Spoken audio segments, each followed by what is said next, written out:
Welcome to the show, everybody. It's the Crypto Lark. The world has not ended. Bitcoin has not gone to zero. In fact, we are seeing a rally. Of course, the Senate Oversight Committee had their hearing today with the FEC and the CFTC. We're going to be talking about all the details of what was discussed there after a quick shout out to everyone who's been hitting that like button, and of course, everybody who's been subscribing to the channel. If you're not subscribed to the channel yet, make sure you hit that button down below to stay up to date with all of the latest in the crypto space. Furthermore, this is of course not professional financial advice. This is just a dude talking about cryptocurrencies on the internet. Let's get into it, guys. Now, one of the best takeaways from this is that they are looking at a do no harm policy. They think that this is the right approach for distributed ledger technology, which I think is absolutely fantastic.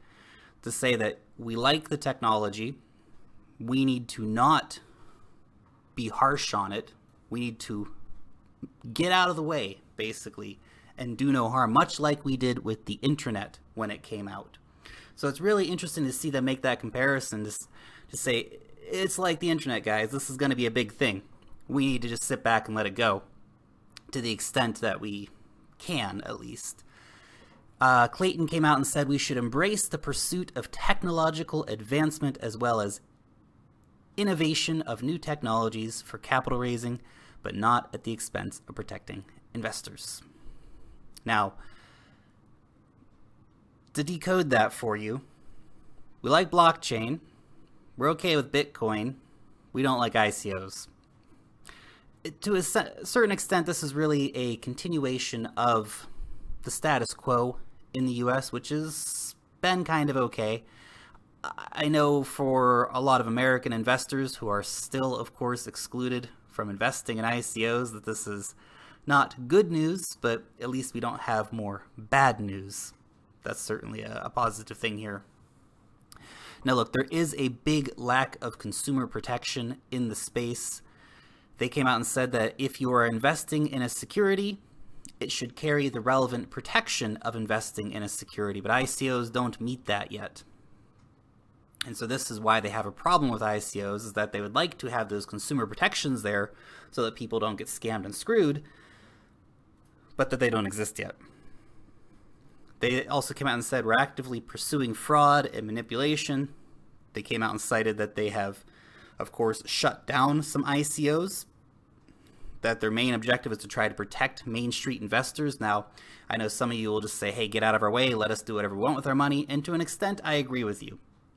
But at the same time, there's a lot of silly people out there willing to throw their money at silly stuff, and this is their job at the SEC and the CFTC, is to protect Main Street investors, at least to an extent. I know their job goes much beyond that, to helping out Wall Street and all that jazz, but nevertheless, that is part of what they're trying to do, at least. So ICOs will be remaining under strict rules in the US, at least for Main Street investors to get involved overall. Now, the main sentiment here is really distributed ledger technologies, aka blockchain. Hell yeah, we like that.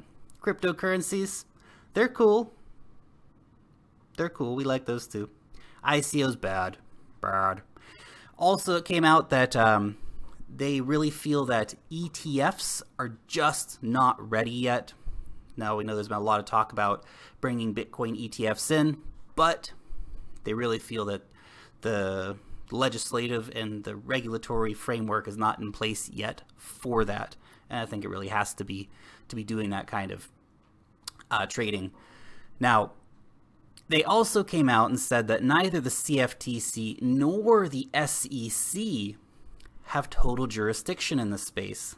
Their jurisdiction only covers certain segments of exchanges and ICOs and cryptocurrencies, that they actually need to have additional authorities granted to them to be able to have jurisdiction over this.